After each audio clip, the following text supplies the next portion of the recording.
estamos otra vez, vamos a seguir con este tema. Ahora estoy por este lado del parque, el parque La Rotonda. Esta parte es bien bonita también, así que por este lado estoy en este momento. Como no hay mucha gente, voy aquí a tratar el tema del Islam. Aquí tengo un libro que quiero compartirles. Entonces, este tema es con este librito de aquí. Sí. Se llama La Fortaleza y el Fuego. Phil Parshall. Bueno, ahí está al revés, según entiendo ahí sale al revés, pero bueno, Phil Parshall. Este libro es uno que yo hace años conseguí y quiero compartirles algunos temas rapidito, o sea, tendría que coger y pasarles el libro, pero eso nos demoraríamos mucho. Voy a tratar de leerles lo más rápido, lo más conciso posible de lo que dice del Islam, para que más o menos tengan una idea de dónde sacan los conceptos, las cosas de esto del Islam y de dónde sacó el profeta Mahoma las cosas de él.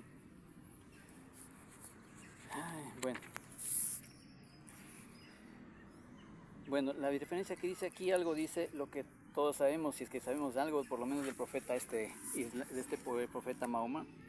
Sabemos que él dijo que había recibido instrucciones de un arcángel llamado Gabriel. Él es que le había dicho las cosas que él habría dicho y él es que le anotó todas estas cosas. Según lo que dice que llegaron a lo largo de 23 años, todas estas declaraciones que le dio este ángel a Mahoma. Entonces, estas instrucciones del arcángel Gabriel después fueron recopiladas, dice, y recordadas a través de anotaciones escritas sobre tablillas de piedra, huesos de camello, pieles, pergaminos y papiros y de fuentes orales, y reunidas de forma definitiva alrededor del año 650 después de Cristo. ¿Sí? Ahora él no se dice que no, tampoco era que su carácter sobrenatural, se veía a sí mismo como un hombre nada más, no era que se creía como un enviado especial ni nada, eso sí dice clarito aquí también. Solamente se veía como un hombre, sujeto raro, se proclama como portador de la revelación de Alá y nada más. Entonces tal vez en ese sentido era un poco humilde en ese sentido, de que no se creía la gran cosa. Habla algunas cosas que yo tendría que leerles, nos demoramos bastantísimo. Pero aquí dice que el Corán, prácticamente dicen que el Corán es el libro que por excelencia es el que debemos tener que considerar, porque supuestamente no tiene errores, ha sido uno de los pocos libros que tiene referencias científicas, académicas, matemáticas ciertas. Entonces con eso ya es suficiente, que tenemos que tener el entendimiento de que eso es verdad, todo lo que tiene el libro es verdad, etcétera, etcétera. Entonces, según obviamente ellos, dice que el Corán es el libro por excelencia de inspiración divina y punto, y no hay otro libro como eso. O sea, ellos se dicen eso, punto. ¿Sí? Ahora, una vez expuesto el punto de vista musulmán del Corán, procedemos, dice, brevemente a considerar la influencia judeo-cristiana sobre Mahoma. Generalmente se cree que el profeta adquirió la mayor parte de sus conceptos bíblicos del ambiente intelectual de la Meca. Existen muchas especulaciones acerca de cómo Mahoma recibió tal distorsión de conceptos de la verdad cristiana. Unos opinan que el solitario profeta tuvo una disputa con los judíos y deliberadamente y por odio alteró sus escrituras. La verdad sobre este misterio solo se conocerá en el día del juicio. Imagínense, solamente en el día del juicio, cuando a Mahoma tenga que dar cuentas ante Jehová, Dios de Israel, el Dios verdadero, ahí se va a saber qué es lo que le pasó a Mahoma para que se vaya contra los judíos y hable tantas cosas negativas. Entonces dice más adelante que sí podemos afirmar esto, entonces que las breves alusiones al cristianismo que contiene el Corán son de un valor infinitamente más negativo que positivo, porque tienen el concepto de la abrogación de las escrituras cristianas como énfasis central del Islam. La abrogación quiere decir la anulación, es decir, que lo que es cristianismo, lo que es judaísmo, ya Dios anuló eso, ya dejó sin efecto, ya no vale, y entonces por eso el Corán sí vale, y el Corán es el libro por excelencia que debemos ver. Eso es. Entonces el concepto de la abrogación de las escrituras cristianas por el Corán es uno de los énfasis centrales del Islam. Hay otras cosas que habla aquí y dice, más adelante dice, la corrupción de las escrituras cristianas es una creencia que el Islam sostiene paralelamente a la de su abrogación. O sea, no solo que ya anuló y eso ya no vale, la Biblia no sirve, la Torah no vale, los judíos no tienen la verdad, sino que la corrupción también es lo que empaña las escrituras cristianas, la escritura cristiana, la Biblia, el Evangelio, la Torá, todo esto, ¿ya? Por eso es que a nosotros los cristianos obviamente no nos desprecian, y lo mismo que a los judíos. Entonces estamos en el mismo caldo de cultivo de su odio hacia nosotros también, los cristianos. Entonces no es diferente para nosotros como los judíos o cristianos. Dice, en uno de los suras, dice por ejemplo esto, mira, los sabios de entre ellos cambiaron la palabra en otra distinta de la que les había sido dicha. Está en la sura 7, 162. Están insinuando que los que eran profetas en el tiempo antiguo cambiaron a propósito la palabra que Dios les había dado. Eso están diciendo. De eso acusan a la Biblia, acusan al cristiano, al judío. Este versículo muestra cómo los judíos expresaron mal la palabra de inspiración divina y de que este modo alteraron su significado, según los musulmanes. Mire, aquí hay unas suras también. Sura es los versículos. Aquí nosotros decimos versículos, ¿no es cierto?, en la Biblia como cristianos. Ellos llaman sura. Entonces, en la sura 372 dice, hay algunos de entre ellos que torturan las escrituras con sus lenguas, de forma que penséis que procede de ellos lo que dicen, mas no procede de ellos. En otras palabras, están engañando, que están poniendo palabras como que fueran de Dios y no son de Dios. De eso nos acusan a los cristianos, a los judíos lo mismo. En el sura 372 mismo, ahí mismo, hay de aquellos que con sus propias manos alteran el libro y luego dicen, esto es de parte de Dios, vendiéndolo sí a bajo precio.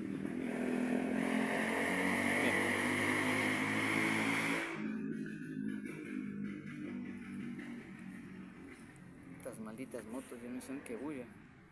En la sura 364 dice, oh gente del libro, mira, ¿de a quién le está diciendo esto? A los profetas. ¿Por qué revestís la verdad con falsedad? ¿Por qué al escribir escondéis la verdad? Mira. Entonces de eso nos acusan a nosotros los cristianos, de que cogemos y revestimos con falsedad la verdad de la revelación divina. Entonces la Biblia está llena de falsedad porque los cristianos hemos alterado la Biblia. Los judíos también están llenos de falsedad porque la Torá todo está alterado. Entonces de eso nos acusan los judíos. ¿Sí? Entonces es como para que usted entienda por dónde van los ataques hacia nuestra doctrina, todo esto, hacia las creencias especialmente sobre la Trinidad. Vamos a ver lo de la Trinidad, mire lo que dice. Desgraciadamente es evidente que Mahoma malinterpretó la enseñanza cristiana acerca de la Trinidad. Y aquí habla de los cristianos. Verá, para él los cristianos se habían convertido en politeístas al adorar a Dios, a Jesús y a María. Obviamente no está hablando de los cristianos como tal, no adoramos a Dios, a Jesús y a María.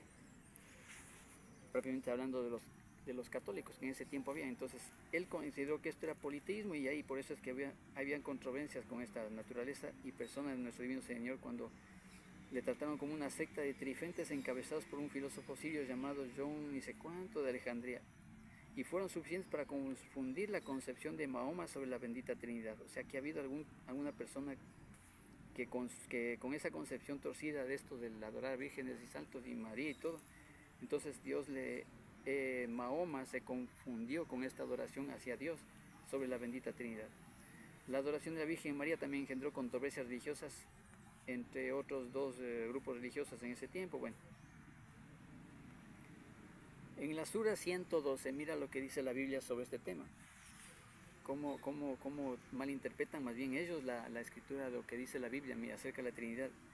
En la sura 112, 1 al 4 dice, Dios, Él es Dios, uno, Dios el Eterno. Mira lo que dice, no ha engendrado ni ha sido engendrado, no tiene par. Y es una mentira. Mira, Dios, Él es Dios, uno, Dios el Eterno, no ha engendrado. Pero la Biblia dice que sí, pues la Biblia dice que sí. No recuerdo en qué salmo dice, pero dice, mi hijo eres tú, yo te he engendrado hoy, dice el Señor. O sea, ahorita ojalá tuviera ese salmo para mostrarles dónde dice eso la Biblia, pero la Biblia lo dice. Mi hijo eres tú, yo te he engendrado hoy, lo dice Dios, acerca del Hijo suyo, del Hijo unigénito, del Padre, o sea, del Señor Jesucristo. Mi hijo eres tú, yo te he engendrado hoy. Eso dice la Biblia. Y acá mira lo que dice mintiendo. Dice que Dios el Eterno no ha engendrado, ni ha sido engendrado. Eso sí, no ha sido engendrado, sí, eso está bien. Y no tiene par, está bien. Pero dice no ha engendrado, eso es mentira. Entonces ahí ya tienen una piedra de tropiezo con esto los musulmanes. Mira, es interesante ver el mismo Jesús en el Corán negando la Trinidad, mira. Supuestamente Jesús dijo esto en un diálogo con los judíos. Y cuando dijo Dios, Jesús, hijo de María, ¿eres tú quien ha dicho a los hombres, no tomáis a mí y a mi madre como a dioses, además de tomar a Dios? Dijo, gloria a ti, ¿cómo voy a decir algo que no tengo por verdad? O sea, Jesús estaba negando la Trinidad. Mira. En la Sura 19, del 88 al 92, dice lo siguiente el Corán. Dicen, el compasivo ha adoptado un hijo. Habéis cometido algo horrible, mira, que hace casi que los cielos se hiendan, que la tierra se abra, que los montes caigan demolidos, por haber atribuido un hijo al compasivo, siendo así que no le está bien al compasivo adoptar un hijo. ¿Cómo así?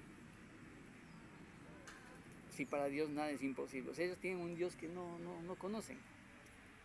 Un Dios diferente, porque la Biblia sí dice que habla de la Trinidad, habla de Dios Padre, Dios Hijo, Dios Espíritu Santo, prácticamente habla de la Trinidad como tal. Ya vamos a ver en otro momento ese tema para desarrollarlo un poco. Pero mira cómo mienten, dicen, o sea, que nosotros decimos, el compasivo ha adoptado un hijo. Nosotros no decimos eso. La Biblia no dice eso. Aquí están mintiendo. Aquí dicen, o sea, ¿quiénes? Dicen nosotros, los cristianos. Y nosotros no decimos eso. El compasivo ha adoptado un hijo. No, no es cierto. El adoptado, no somos nosotros los adoptados, los seres humanos normales, nosotros somos adoptados como hijos de Dios. Pero Él tiene un hijo, su hijo unigénito, el bendito Hijo de Dios, Jesucristo. Él tiene un hijo, no es que ha adoptado, aquí están mintiendo. Dicen, el compasivo ha adoptado un hijo. Habéis cometido algo horrible, ¿qué hace ya, chachas? Horrible, o sea, una cosa por haber atribuido un hijo al compasivo. Siendo así que no le está bien al compasivo adoptar un hijo. ¿Y por qué no? Y la Biblia dice clarito que cualquiera que cree en el Señor Jesucristo somos hechos hijos de Dios, somos adoptados como hijos de Dios. La Biblia lo dice. Y aquí dice, no le está bien al compasivo adoptar un hijo. Y claro, el compasivo hablan de él, ellos en su mente está Alá, no Jehová Dios. Entonces tienen un Dios totalmente diferente. Y obviamente dicen que nosotros decimos que Dios, el Dios de la Biblia, no le está bien adoptar un hijo. Y la Biblia dice claramente que Él nos adopta como sus hijos. Somos hechos hijos de Dios cuando creemos en el Señor Jesucristo. Entonces, pura mentira, mentira. Mira, en la Sura 4, 171 dice, creed pues en Dios y en sus enviados. No digáis tres. Nosotros no decimos tres. Nosotros decimos tres en uno y uno en tres. Es diferente. Esa es la Trinidad. Es un misterio. No lo podemos explicar. No digáis tres, basta ya, será mejor para vosotros. Dios es solo un Dios uno. Entonces también mentira, están mintiendo, están negando la Trinidad. En el 5:73 dice, no creen en realidad quienes dicen Dios es el tercero de tres. Nosotros no decimos eso, están mintiendo. Que nosotros decimos que Dios es el tercero de tres. ¿Cuándo decimos nosotros eso? Si alguien que sea cristiano no va a decir eso nunca. Dios es el tercero de tres, no. Dios es tres y Dios es uno al mismo tiempo. Es diferente. Nosotros no decimos esto. Entonces están mintiendo que nosotros decimos que Dios es el tercero de tres. No es cierto. ¿Sí entiende? Si ve las mentiras, mentira, que nosotros decimos esto, que nosotros decimos esto. Y no es cierto. No decimos que Dios es el tercero de tres. No decimos eso. No hay más Dios que Dios uno, y si no paran de decir eso, mira, un castigo doloroso alcanzará a quienes de ellos no crean. Imagínate, o sea, prácticamente nos están mandando al infierno. Y el 4:48 dice, ese bueno es una verdad, Dios no perdona que le asocien otros dioses. Eso es una verdad, es cierto. Pero en el sentido en que ellos lo dicen mintiendo, engañando, es otra cosa. ¿Sí? Dios no perdona que le asocien otros dioses. Ahora, con este versículo, con esta sura, la 4:48, ¿sabe qué es lo que pasa? Que ellos mismos están condenando. Ellos mismos están condenando. ¿Por qué? Porque dice, Dios no perdona que le asocien otros dioses. Y es una gran verdad. Entonces no me vengan a decir que este Alá es Dios. Solo Jehová, Dios de Israel, es Dios. Si vienen a asociarle un Dios diferente y se meten con Alá, entonces están cogiéndose otro Dios que no es Dios.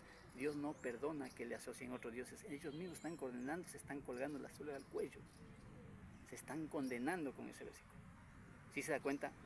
Ellos mismos dicen aquí que Dios no perdona que le asocien otros dioses. Entonces no me vengas con que Jehová, Dios de Israel, va a perdonar que estos musulmanes le pongan un Alá ahí al ladito para que le honren. Ellos mismos se ponen la soga al cuello. Dios no perdona que le asocien otros dioses. ¿Qué tal? O sea, incluso ellos en el Corán se condenan a sí mismos con esta sura. Ya le dije, la sura es un versículo en el Corán. Entonces son cosas que mienten, engañan y dicen como que ellos son los que tienen la revelación, como que ellos tienen la verdad, etcétera, etcétera, etcétera. ¿Sí entiende lo que estamos viendo aquí? Bueno, las tríadas divinas abundan en la antigüedad. Un Dios Padre, una Dios Madre, un Dios Hijo. Ya eso sí, aquí hay unos ejemplos de dioses así. Hay una reflexión sobre eso y listo. Ya. La cruz. Este es el mensaje de la cruz. Aquí hay un estudio sobre lo que es trágico y amargo que para 1 de cada 7 habitantes del mundo la cruz sea la antítesis del amor. Esa frase me gusta bastante. Es trágico y amargo que para 1 de cada 7 habitantes del mundo la cruz sea la antítesis del amor. ¿Por qué? Porque la cruz se convirtió en algo odioso para los musulmanes por las cruzadas. En el tiempo de las cruzadas, usted recuerda en la historia, ¿no es cierto? Si usted ha oído las cruzadas, cómo fueron las cruzadas de los papas contra los califas en ese tiempo, ¿no es cierto? Entonces fue un mensaje terrible, porque la cruz, ¿qué era? Era un símbolo de una cruz que ponían en el pecho, ¿no es cierto?, en los uniformes de los cruzados, una cruz así grandota, ¿no?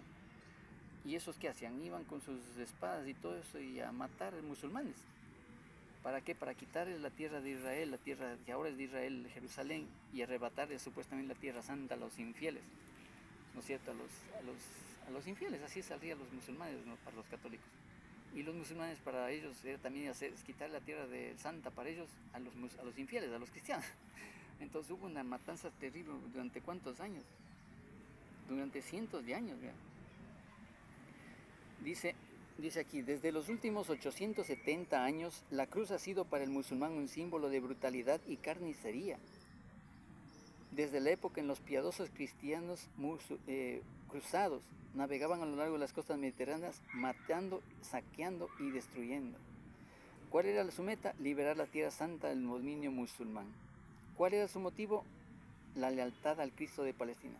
¿Cuál era su símbolo? Trágicamente, sí, trágicamente era la cruz. Miren. Ahora el musulmán como tal entonces no cree en la cruz también por esto, porque no hay un símbolo de amor en esa cruz. Por otro lado, ellos no creen, por ejemplo, a un Dios que se ha sacrificado en una cruz para expiación de nuestros pecados. Eso es lo que la Biblia enseña, nosotros como cristianos sabemos de eso. Entonces para ellos se puso, dice que para ellos es repugnante pensar que Dios se puede ir y crucificar ahí y sacrificarse Él mismo para hacer el sacrificio perfecto para que nosotros seamos perdonados nuestros pecados. Miren.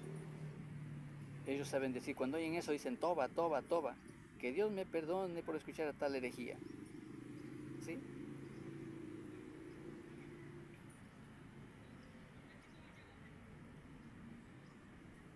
El musulmán ortodoxo cree que Jesús no murió, sino que fue arrebatado del cielo y está todavía vivo allí. Cristo no pudo haber sufrido tal ignominia como si hubiese sido un maldito por Dios mismo. Pero esto está en Deuteronomio 21-23. Los musulmanes afirman que en realidad lo sucedido fue que otro parecido a él fue crucificado mientras que Cristo ileso fue llevado al cielo. Por otra parte, otras escrituras coránicas nos muestran que Jesús muriendo de muerte natural, incluso se le puede ver, por ejemplo, eso cuando dicen que fue a la India y que allá hay una tumba de Jesús en la India. Entonces, eso por ejemplo, también piensan algunos musulmanes. Entonces, con tal de negar la muerte de Jesús como expiación por los pecados del mundo, como un Mesías prometido y cosas así, que sea el triunfo de la cruz sobre la muerte, el dolor, y que viene ahí por tanto la resurrección de los muertos y todo eso entonces ellos niegan todas esas cosas. ¿Sí?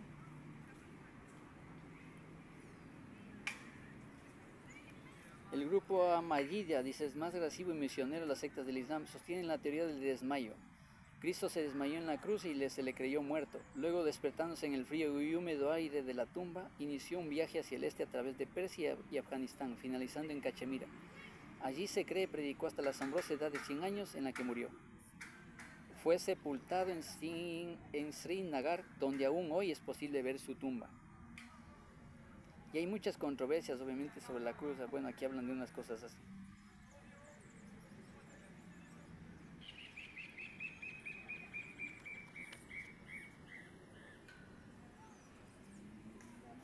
Nosotros como cristianos entonces, ¿qué es lo que sí creemos? Dice, que la cruz es el lugar de la victoria sobre el pecado, sobre el dolor, sobre la enfermedad, sobre el diablo, sobre la muerte. Cristo obtuvo la obtuvo en la cruz. Lo digo con reverencia, dice el autor. Solo pudo hacerlo por medio de la cruz. Era necesario que uno muriera por el pueblo, como lo profetizó el sumo sacerdote en ese año. Él gustó el pecado, el original y los actuales, por el sacrificio de sí mismo. No había nadie lo suficientemente bueno como para pagar el precio del pecado. Solamente Él pudo abrirnos las puertas del cielo y permitirnos entrar. La cultura no pudo, tampoco las reformas sociales, ni siquiera la consiguieron nuestros mejores esfuerzos y sermones de ética. Fue Cristo sobre la cruz quien removió el pecado, quien lo hizo olvidar, quien lo venció, por el que Dios Padre nos ve a nosotros sin mancha alguna. ¿Sí?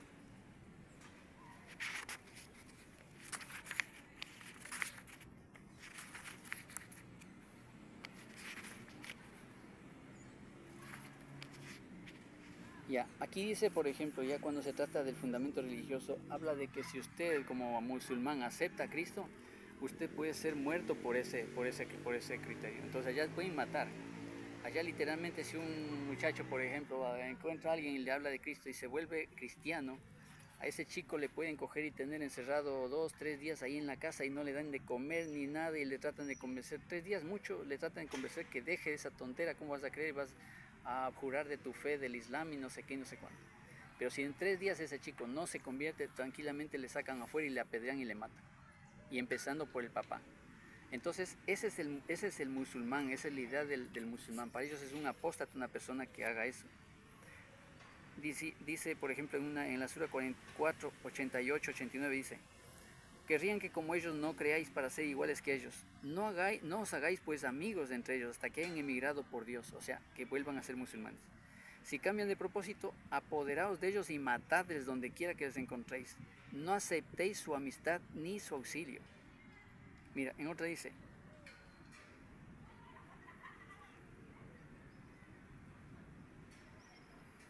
cualquiera que vuelva atrás de su fe, abierto e encubiertamente, tomadle y matadle donde quiera que le encontréis.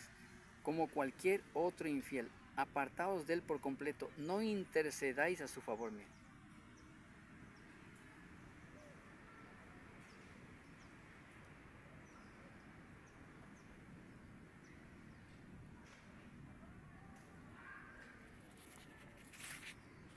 Estoy tratando de leer lo más rapidito posible. Aquí hay unos casos de una joven, lo mismo, otra joven que también en la primaria recibió una porción de la palabra de Dios, mira, ve.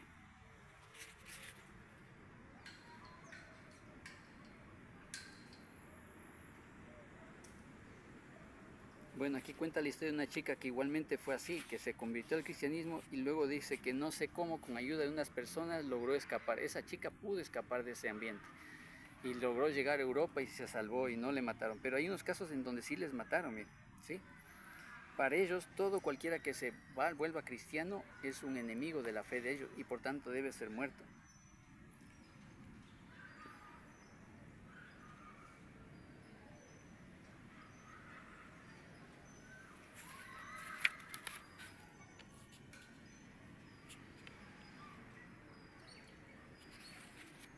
Ya, aquí tengo algunas cosas que obviamente eso le digo, yo no puedo leer tanto, es que es bastante de leer, pero una persona que jura de la fe del Islam y se vuelve cristiano, por ejemplo, lo primero que hace es perder todos sus bienes, todo lo que tenga. Si tiene mujer, pierde su mujer, si tiene hijos, pierde sus hijos, si tiene casa, todo pierde.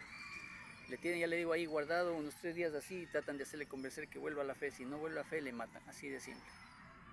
Entonces la mentalidad del musulmán es, primero, que ellos no pueden permitir que haya libertad religiosa. Por eso que usted no tiene libertad religiosa en ningún país musulmán. Vaya a Irán y usted no puede ser cristiano ahí. No puede.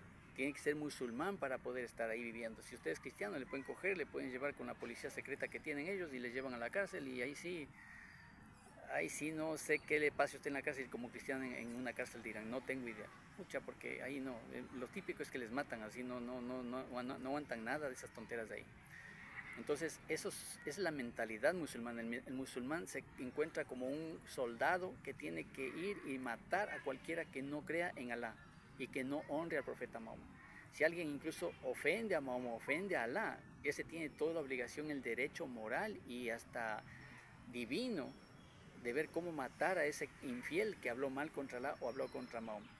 Entonces, por eso es que, por ejemplo, cuando Salman Rushdie se acuerda que publicó los versos satánicos, enseguida le estuvieron buscando para matarle. ¿Se acuerda ese libro que publicó este autor? Creo que es hindú o inglés hindú, no me acuerdo cómo era el autor, Salman Rushdie, creo que es hindú. Puso un librito así.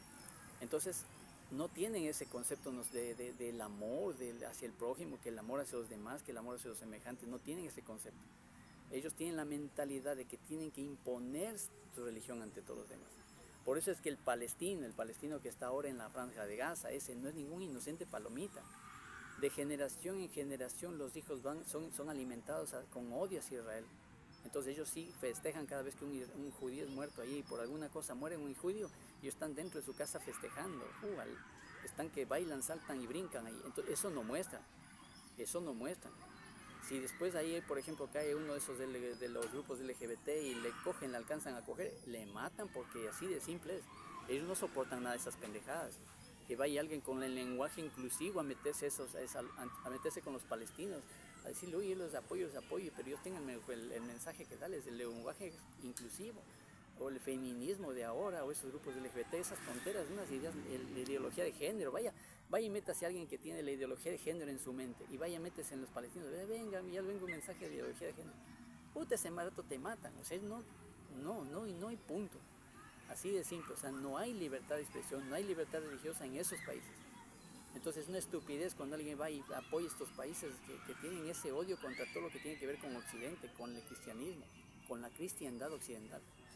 Solamente apoyan lo que tiene que ver con musulmanes. Por eso ellos se apoyan entre ellos mismos. ¿Por qué cree también que los egipcios, por ejemplo, tienen cerrada la frontera y no dejan pasar a ningún palestino para allá? ¿Por qué cree que los iraníes no meten a ningún palestino en sus fronteras? No meten a nadie. Los jordanos tampoco, ni los libaneses. No dejan que ningún palestino vaya para allá, ya que tanto les preocupa a los palestinos. Hay pobrecitos palestinos que les van a apoyar. ¿Y por qué no abren las fronteras? Porque el palestino tiene esa mentalidad, que tiene una lucha que dar y matar. Si puede matar 20 israelíes, mata 20. Si puede matar 1000, mata 1000. Porque para él es una cuestión de hacer algo por Alá, por ese Alá, por imponer su religión, para imponer su doctrina. Y el musulmán normal tiene la misión de llevar ese Islam al mundo. Esa es la misión del Islam. El Islam, que es una religión como doctrina política para imponer su religión, un estado de absoluto control religioso sobre las masas. Entonces, lo que es Irán ahora, eso quieren hacer con Inglaterra, eso quieren hacer con Francia, etcétera, etcétera. Si entra el Islam en Inglaterra, no va a haber un francés, un inglés que vaya a gobernar Inglaterra.